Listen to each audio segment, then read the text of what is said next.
विपक्ष के नेताओं के ऐसे ऐसे बयान सुनकर किसी को भी हंसी आ जाएगी कि पीएम मोदी को चुनाव जीतने के लिए अब एक आतंकी की जरूरत पड़ रही है, और वो आराम से कह रहे हैं कि एक काम करो ट्रंप, भेज दो आतंकी को, मुझे बिहार जीतना, और उन्होंने भेज दिया। अजीबो गरीब लॉजिक चल रहा है।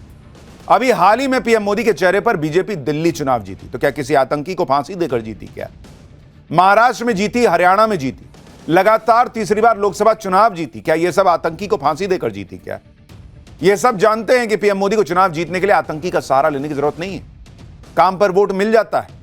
तिकड़म लगाने की जरूरत विपक्षी की पार्टियों को पड़ रही है, जो राज्य दर राज्य चुनाव हार रहे हैं। अगर किसी को चुनाव में चमत्कार की सबसे ज्यादा जरूरत है तो वो कांग्रेस को है, इंडी गठबंधन की अलग अलग पार्टियों को है। जो विपक्ष के नेता आज आतंकी की फांसी को चुनाव से जोड़ रहे हैं, वो शायद ये भूल गए हैं कि इस देश में आतंकियों के नाम पर कैसे कैसे राजनीति हुई। खुद को आतंकियों का हमदर्द बताने की रेस लगती थी। वोट बैंक के लिए बड़े बड़े आतंकियों के नाम के आगे जी लगाया जाता था। और क्या किसी आतंकी को फांसी देने से वोट मिल जाता है? क्या इस थ्योरी का फैक्ट चेक करके आपको बताता हूं भाई। अभी इसी 26/11 का एक आतंकी कसाब, उसको फांसी हुई थी, आपको याद होगा, कसाब को फांसी हुई थी। कसाब को फांसी कब हुई? कसाब को फांसी हुई थी जब हुई थी 21 नवंबर 2012, तब कसाब को फांसी हुई थी। यूपीए की सरकार थी उस वक्त। नवंबर 2012 से फेब 2013 के बीच, इसके बीच कसाब की फांसी के बाद 4 चुनाव हुए। 4 चुनाव हुए और उसमें कांग्रेस, जिसके राज में कसाब को फांसी हुई थी, उस 4 में से 3 चुनाव हारी। तो अगर किसी आतंकी को फांसी दे देने भर से अगर वोट मिलने लगते तो क्यों हारी? भाई दिसंबर 2012 में गुजरात हारी, और उसके बाद त्रिपुरा और नागालैंड हारी। त्रिपुरा और नागालैंड हारी, ये 2013 में ये दोनों हारे और ये 12 में। तो क्यों 3 चुनाव हार गए आप? अगर कसाब को फांसी देने के बाद आपको वोट क्यों नहीं मिला? पूछिए।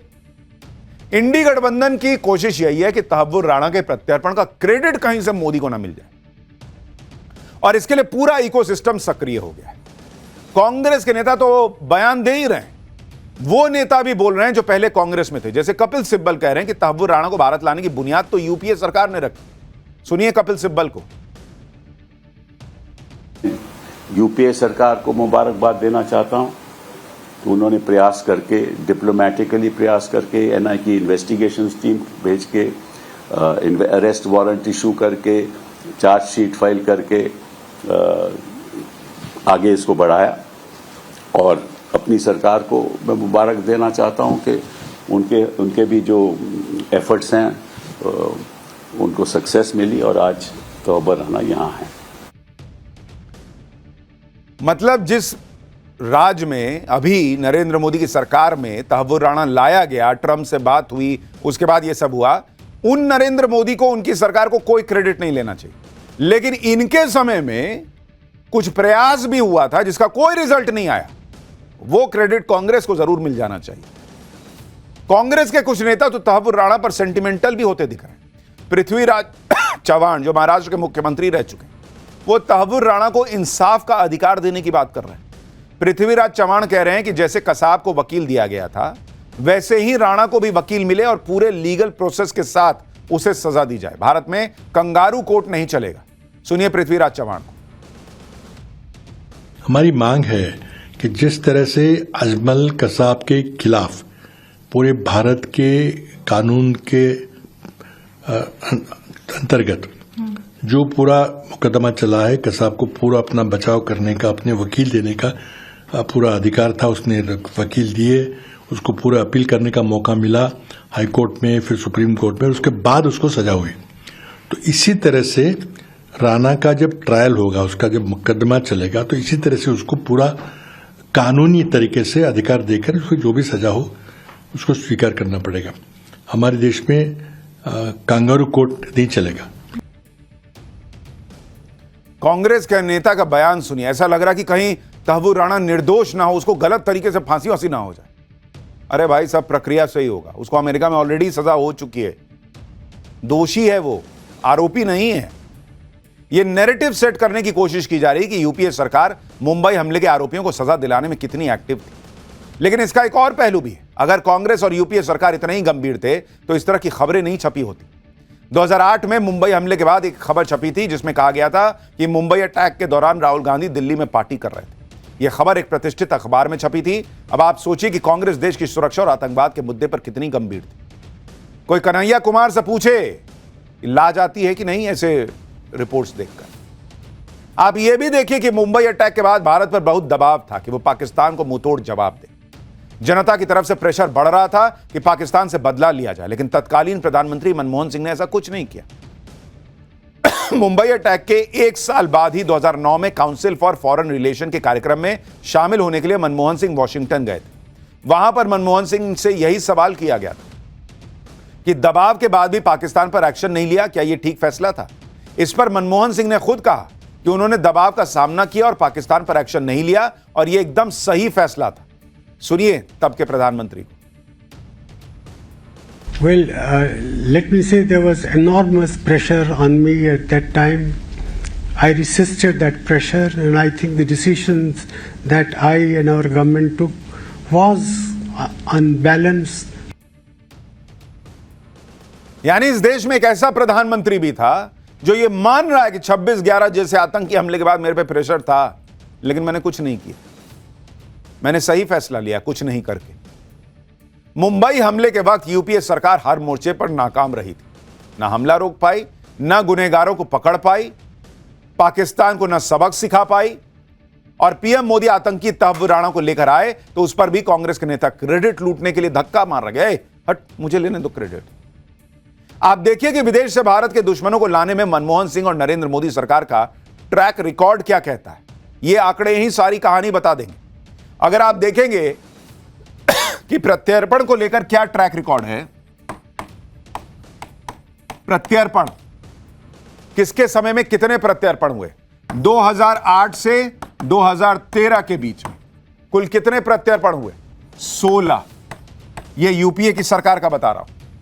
और अब आप देखिए 2019 से 2024 के बीच में कितने प्रत्यर्पण हो चुके हैं, जिसमें 2 साल कोरोना भी था। 23 प्रत्यर्पण हो चुके हैं अपराधियों के। यह फर्क है दोनों सरकारों के बीच।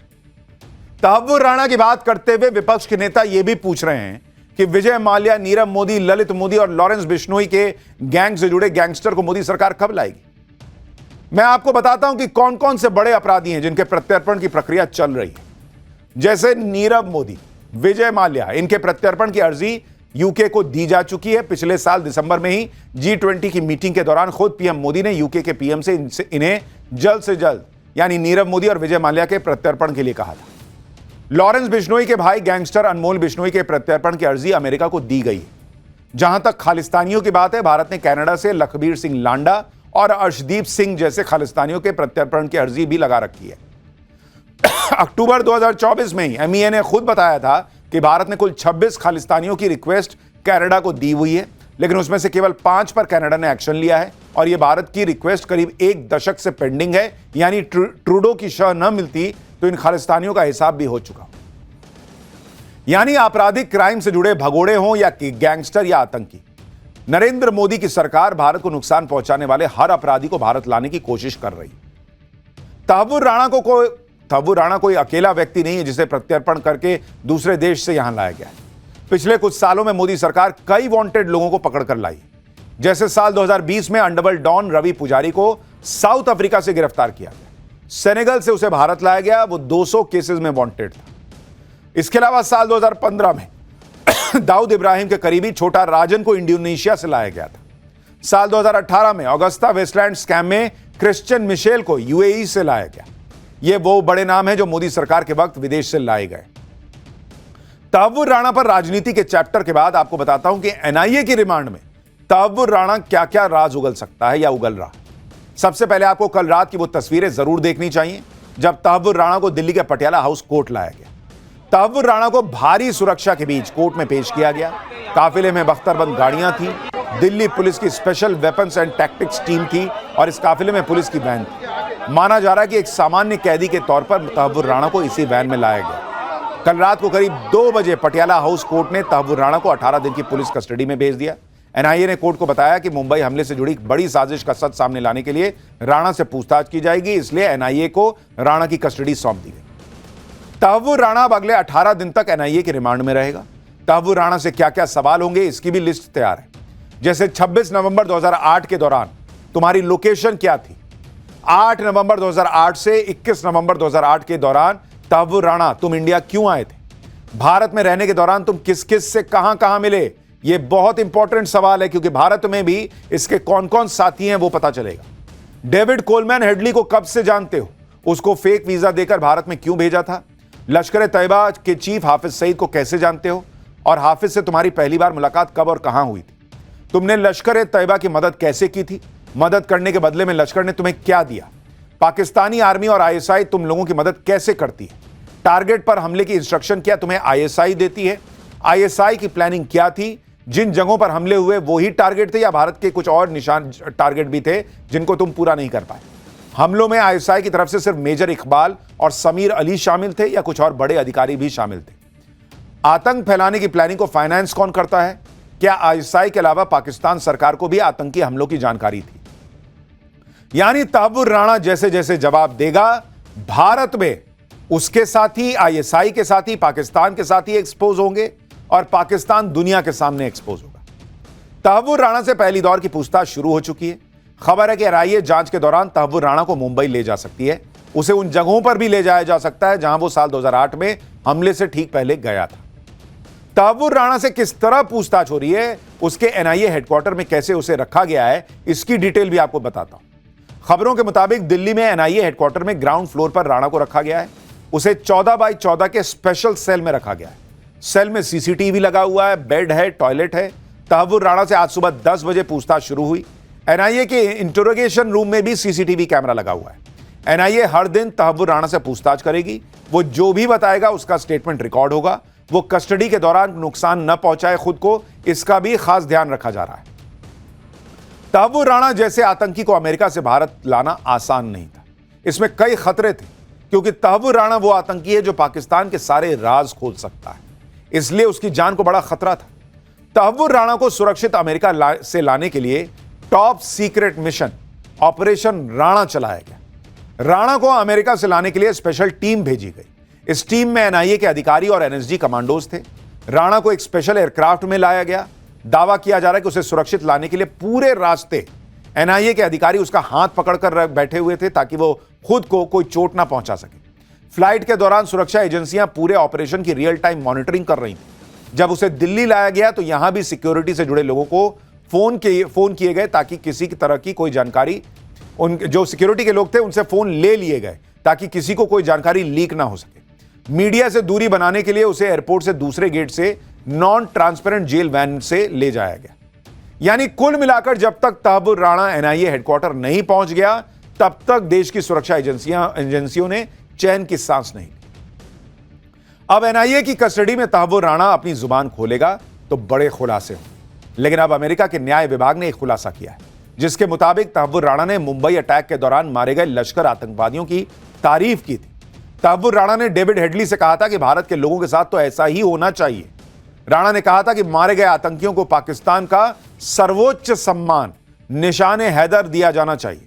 निशाने हैदर पाकिस्तान का सर्वोच्च सैन्य वीरता पुरस्कार है और सिर्फ सैनिकों को दिया जाता है। यानी इस तहव्वुर राणा की नजर में वो आतंकी पाकिस्तान के सैनिकों से कम नहीं थे। हालांकि उसका थॉट प्रोसेस ठीक ही है क्योंकि वहां पे सैनिक जो है वो आतंकी ही टाइप है।